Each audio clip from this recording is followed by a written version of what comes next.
வணக்கம். இப்ப நாம எங்க வந்திருக்கோம்னு பார்த்தீங்கன்னா, ஈரோடு மாவட்டத்துல ஒரு 27 கிலோமீட்டர் தூரம் ஈரோட்ல இருந்து உள்ள ஒரு ஊர் தான் வந்து சென்னிமலை. இந்த சென்னிமலையில பார்த்தீங்கன்னா, மலை மேல வந்து ஒரு சென்னிமலை ஆண்டவர் முருகன் கோவில் இருக்கு. அந்த முருகன் கோயிலுக்கு தான் வந்திருக்கோம். இது பார்த்தீங்கன்னா, சுமார் 3000 ஆண்டு பழமையானதுன்னு சொல்லப்படுது. இந்த முருகன் கோயில் எந்த காலகட்டத்தில கட்டப்பட்டது அப்படின்னு பார்த்தீங்கன்னா, சோழர்கள் காலத்தில கட்டப்பட்டதா சொல்லப்படுது. இந்த முருகன் கோயில் வந்து இந்த சென்னிமலை ஆண்டவர தரிசனம் பண்றதுக்கு பார்த்தீங்கன்னா, நாம வந்து ஈரோடு மாவட்டத்தில சென்னிமலை இங்க வரணும். இது பார்த்தீங்கன்னா, இது இந்த இந்த கோயில் இருக்கிற இடத்தோட அந்த மலையோட உயரம் பார்த்தீங்கன்னா, சுமார் 1800 அடி உயரம். அப்புறம் பார்த்தீங்கன்னா, இங்க மேல ரீச் பண்றதுக்கு நம்ம படி வழியாவும் வரலாம், சாலை வழியாவும் வரலாம். அதாவது பார்த்தீங்கன்னா, படி வழியா வரணும்னா, ஒரு 1300 படிக்கட்டுகள் கீழ வந்து அடிவாரத்திலிருந்து மலைக்கு வரணும். சாலை வழின்னா பார்த்தீங்கன்னா, கோயிலோட அடிவாரத்திலிருந்து ஒரு 4 கிலோமீட்டர் சுத்தி சாலை வரும். இந்த சென்னிமலை ஆண்டவர வந்து தரிசனம் பண்றதுக்கு நாம 2 வழியும் நம்ம பயன்படுத்தலாம். படி வழியா வரும்போது பார்த்தீங்கன்னா, அங்கங்க வந்து மண்டபங்கள் இருக்கு. அங்க நம்ம ஓய்வு எடுத்துட்டு மேல வரலாம். ஒரு மீடியமான ஒரு மலை. பார்த்தீங்கன்னா, சாலை வசதியும் பார்த்தீங்கன்னா, ரொம்ப கிளியரா இருக்கும். ஸோ வந்து இந்த சென்னிமலை முருகன் கோயில்ல என்ன சிறப்புன்னா, இங்க வந்து பார்த்தீங்கன்னா, 1982வது வருஷம் 2 மாடு பூட்டின ஒரு வண்டி வந்து பார்த்தீங்கன்னா, எந்த சிரமமும் இல்லாம ஒரே ஸ்ட்ரெச்ல கீழ இருந்து மேல வரைக்குமே வந்து போயிருக்குது. அது வந்து ஒரு அதிசயத்தக்க நிகழ்வா சொல்லப்படுது. அது மட்டும் இல்லாம டெய்லியுமே வந்து கீழ வந்து ஒரு தீர்த்த கிணறு இருக்கு. அங்க இருந்து தான் வந்து முருகன் வந்து பார்த்தீங்கன்னா, அபிஷேகம் பண்றதுக்கு வந்து தண்ணி வந்து எடுத்துட்டு வருவாங்க. அதுவும் வந்து காளை மாடுகள கொண்டு எடுத்துட்டு வருவாங்களாம். அதாவது பார்த்தீங்கன்னா, தினமும் வந்து இந்த நிகழ்வு நடக்குதுன்னு சொல்லப்படுது. கீழ இருந்து காளை மாடோட முதுகுல 2 சைடும் கட்டி, அதுல வந்து தண்ணி வந்து சுமந்துக்கிட்டு அந்த மாடு தான் வந்து கீழ இருந்து தினமும் வந்து முருகனுக்கு வந்து அந்த அந்த தண்ணீர வந்து மேல கொண்டுட்டு போகுமாம். இதுக்காக பார்த்தீங்கன்னா, காங்கேயம் காளைகள் பயன்படுத்தப்படுது. இந்த கோயிலுக்கு மேல இருக்கிற ரூம்ல பாருங்க. இந்த காங்கேயம் காளை. இந்த மாரி 3, 4 மாடு இருக்குன்னு சொல்லப்படுது. மேல வந்து இப்போ ஒரு மாடு இருக்கு. கோவிலுக்கு பின்புறம் பார்த்தீங்கன்னா, பின்னாக்கு சித்தர் அப்புறம் வள்ளி இவங்களோட சன்னதிலாம் வந்து அந்த இதுல இருக்கு. பின்னோக்கு சித்தரோட குகையும், அந்த வள்ளி தெய்வானை அந்த சன்னதி வந்து பின்னாடி இருக்கு. ஸோ வந்து அது வந்து கோயில்ல வந்து வள்ளி தெய்வானைக்கு தனி சன்னதி இருக்கிறது வந்து இந்த கோயிலோட ஒரு சிறப்புன்னு சொல்றாங்க.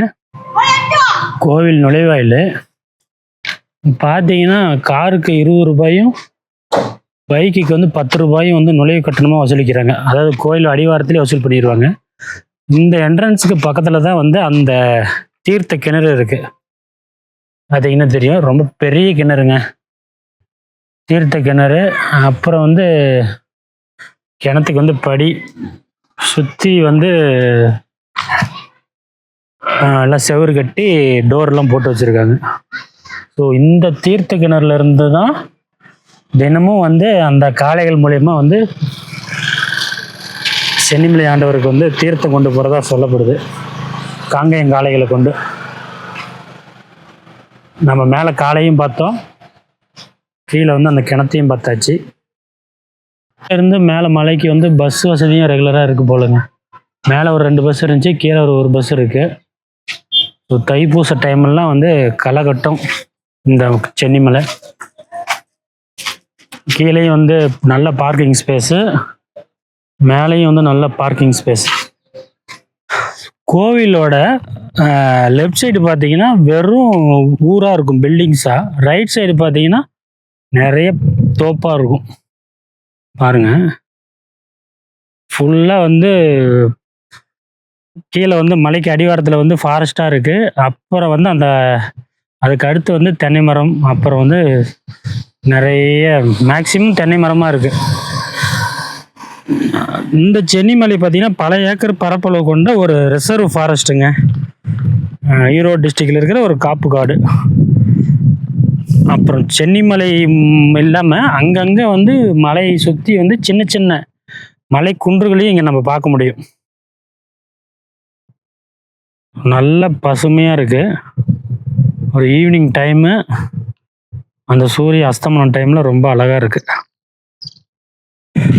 இந்த சென்னிமலை முருகன் கோயில் இல்லாமல் இங்கேருந்து சரௌண்டிங்ஸில் வந்து பார்த்தீங்கன்னா மலை மேலே இருக்கிற முருகன் கோயில்னு பார்த்தீங்கன்னா காங்கேயத்தில் சிவன்மலை முருகன் கோயில் இருக்கும். அதை பற்றி நான் வீடியோ போட்டிருக்கேன். அடுத்து வந்து ஊத்துக்குளி, இங்கேருந்து ஒரு 10-15 கிலோமீட்டர் தான். ஊத்துக்குளியில் வந்து கதித்தமலை முருகன், அதாவது வெற்றி வேலாயுத சுவாமி அப்படின்னு சொல்லுவாங்க. அதுவும் முருகன் கோயில் மலை மேலே தான் இருக்கும். அதனால் வந்து இங்கே வந்து நிறைய முருகன் கோயில் இந்த ஏரியாவில் அதிகம் பார்க்க முடியும். பாருங்க, ஏதோ ஒரு மண்டபம் நுழைவாயில் மாதிரி அழகாக பண்ணியிருக்காங்க. அப்புறம் மலை மேலே இந்த மாதிரி கற்களை அடுக்கிறது கோயில்களில் இது வந்து நம்ம மக்கள் வந்து ரெகுலராகவே ஃபாலோ பண்ணுறாங்க. ஏதோ ஒரு வேண்டுதலோ ஏதோ ஒரு நேர்த்தி இது மாதிரி அவங்கவுங்களும் வந்து கற்களை அடுக்கி சாமி கும்பிட்டு போகிறாங்க. கீழே வந்து ரோடு போகுது, தாராபுரம் போகிற ரோடுன்னு நினைக்கிறேன். லெஃப்ட் சைடு வந்து பார்த்தீங்கன்னா ஊத்துக்குளி ஈரோடு போகிற ரோடு, ரைட் சைடு வந்து தாராபுரம் போகிற ரோடு.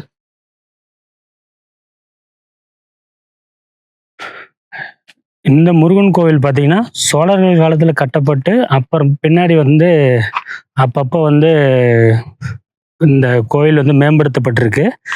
சமீப ஆண்டுக்கு முன்னாடி பார்த்தீங்கன்னா, ஒரு சில ஆண்டுகளுக்கு முன்னாடி பார்த்தீங்கன்னா கிட்டத்தட்ட 7 கோடி ரூபா இதுக்கு செலவு பண்ணி நிறைய இன்னும் கோயிலை வந்து விரிவுபடுத்தியிருக்காங்க, பண்ணி கும்பாபிஷேகம் பண்ணியிருக்காங்க. ஸோ கோயில் வந்து ரொம்ப பிரம்மாண்டமாக இருக்குது பார்க்குறதுக்கு. முன்னாடி பார்த்தீங்கன்னா 1990 என்னமோ கும்பாபிஷேகம் பண்ணியிருக்காங்க. அதுக்கப்புறம் இப்போ தான் பண்ணியிருக்காங்க.